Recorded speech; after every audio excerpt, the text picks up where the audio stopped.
여러분 안녕하십니까. 2023년 제42주차 10월 16일에서 10월 22일 사이의 주간 정세 동향에 대해서 말씀드리겠습니다.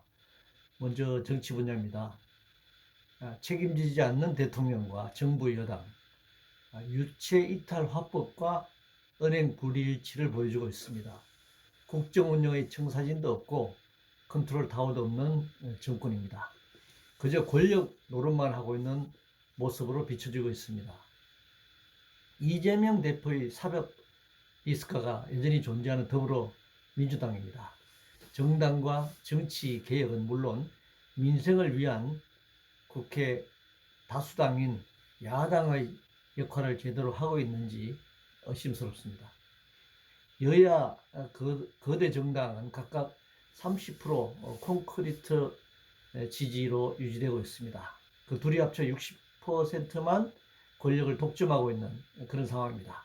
물론 대통령의 권력을 놓고 시계추가 이동하는 것처럼 주거니 받거니 하고 있습니다. 어느 정당이 잡던 30%의 고정 지지와 나머지 70%는 반대 또는 무관심의 정치가 지속되고 있습니다. 40%가 권력으로부터 배제되는 그런 정치 선거 제도를 우리가 가지고 있습니다. 검찰, 감사원, 국정원 모두 권력의 시녀 역할을 하고 있는 것은 정권이 바뀌어도 변함이 없는 것 같습니다. 대법원장과 헌법재판소장 임명을 놓고 지금 논란이 계속되고 있습니다. 만약 직선제가 아니라면 최소한 각각 법원 판사와 헌법재판관에 의해 선출되는 것이 필요하다고 생각합니다. 그래야 상권 분립을 최소한 이룩할 수 있을 것이라고 생각합니다. 역사 문제 여러 곳에서 충돌이 벌어지고 있습니다. 역사 문제는 정치적으로 먼저 판단할 것이 아니라 역사학계를 중심으로 학술적 토론을 전개하고 이를 바탕으로 사회적 공론화 과정을 거치는 것이 필요하다고 생각합니다. 경제 문제입니다. 자본의 세계화는 기업의 글로벌화와 신자유주의 정책을 촉진시키고 있습니다. 기술 혁신과 금융화는 자본주의 위기 속도를 오히려 빠르게 하면서 새로운 착취 구조를 만들어내고 있습니다. 여야 담합으로 재벌부자 감세가 초래한 재정 위기가 심각한 상황에 직면하고 있습니다. 공공성 약화와 사회복지 후퇴를 막기 위해서는 기만적인 재정 준칙이 아니라 조세 준칙, 또 이를 합쳐서 조세 재정 준칙을 확립할 필요가 있습니다. 기업이 필요로 하는 전기를 생산하고 송전하기 위한 송전망을 건설하는 과정에서 지역 환경을 파괴하고 지역 주민의 삶을 피폐화시켜서는 안 될 것입니다. 마치 기업의 생산 단지를 건설하는 데 있어서 주민들이 방해꾼인 것처럼 이렇게 왜곡 보도하고 있습니다. 재벌을 비롯한 일반 사기업에 대해서는 규제 완화와 철폐 그리고 금융 또는 자금 지원을 해주면서 사회적 기업에 대해서는 퍼주기라고 공격하고 있습니다. 주식시장은 불법적인 조작과 공매도가 횡행하고 있습니다. 기업이 필요로 하는 투자 자금을 조달하는 것이 아니라 투기가 만연하고 있는 그런 부패한 모습을 보여주고 있습니다.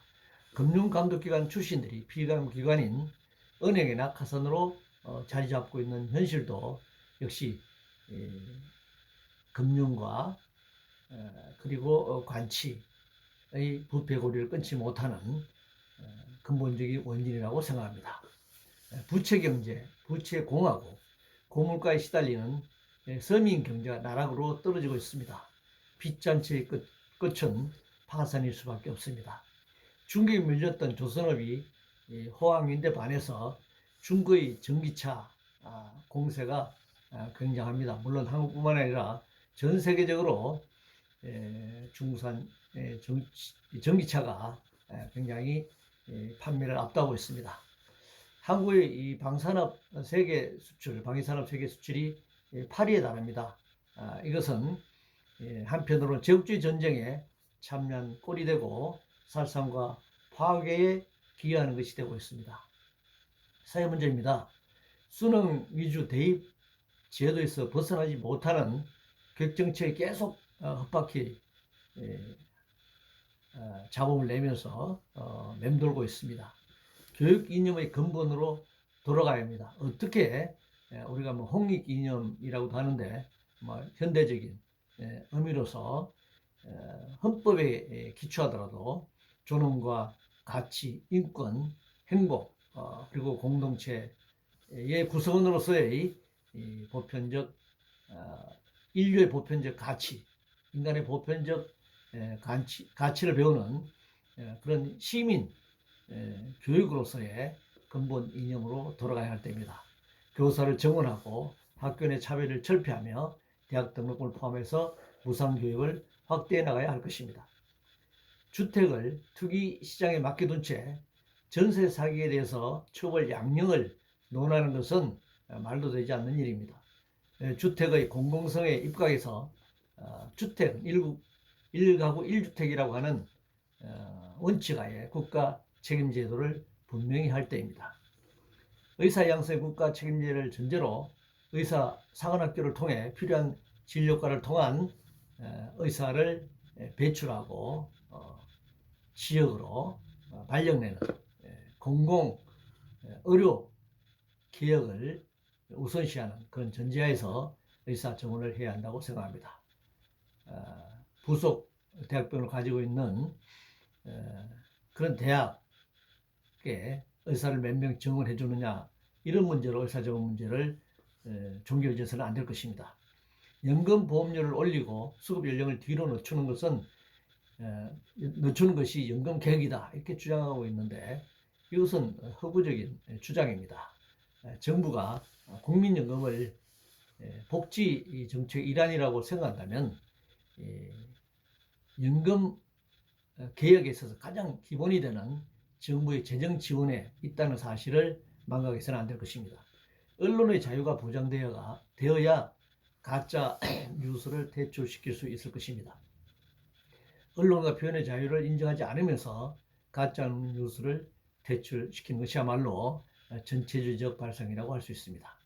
저출생 대책은 교육, 고용, 복지 등에 걸쳐서 매우 구조적이고 종합적이어야 할 것입니다.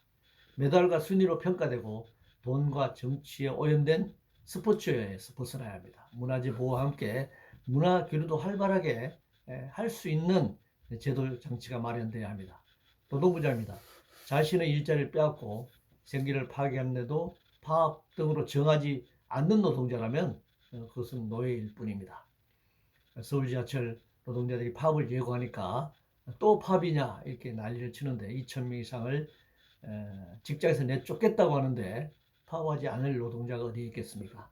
자본이 이윤을 극대화하는 과정에서 발생하는 산재는 노동자의 생명을 빼앗거나 노동력을 상실하게 만들기 때문에 산재 예방과 처벌을 강화해야 합니다.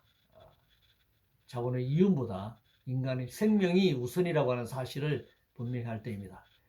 세계 최고의 남녀임금 격차 등 성차별이 만연한 한국 사회입니다. 자본의 이윤을 극대화하기 위해 노동을 분할 지배하는 과정에서 성차별을 이용하고 있습니다. 정부위원회 노동자 대표성이 낮은 것이 근본적인 문제입니다. 양대 노총 노조 대표 외에 비율에 맞게 양대 노조 소속하고 있지 않는 노조 단체들이 정부위원회에 참여하는 것은 당연히 거기에 대해서 반대할 이유가 없습니다만 전체적으로 자본주의 사회 노동과 자본이라고 하는 계급 사회에서 노동 부문의 할당 자체가 근본적으로 적다라는 부분을 지적하지 않을 수 없습니다. 생태환경 분야입니다. 후쿠시마 해고염수 중 방사성 물질을 희석, 처리하여 기준치하로 바다로 방류하기 때문에 안전하다고 주장하는 일본 정부와 도쿄전력, 이에 면죄부를 준 국제원자력기구, 이를 또 대변하는 한국 정부, 정말 행 마피아들이 준동하는 시대입니다.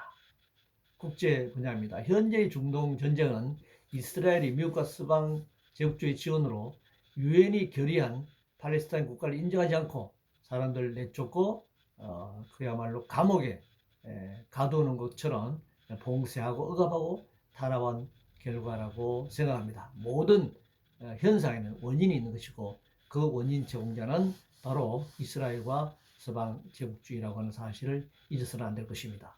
한미일 북중로 신냉전 체제 강화에 따른 남북관계 긴장과 대결 국면이 고조되고 있습니다. 남북관계는 단순히 남북 당사자만 문제가 아니라 북한과 중국, 북한과 러시아, 북한과 미국, 그리고 한국과 중국, 한국과 미국, 한국과 러시아, 한국과 중국 이런 여러 국제적인 관계 속에서 남북 관계가 만들어지는 것입니다. 단순히 민족 내부의 문제를 넘어서서 국제적 관점에서 남북 관계를 바라보고 대처할 필요가 있다고 생각합니다. 이상으로 2023년 제42주차 주간 정세 동향에 대해서 말씀드렸습니다.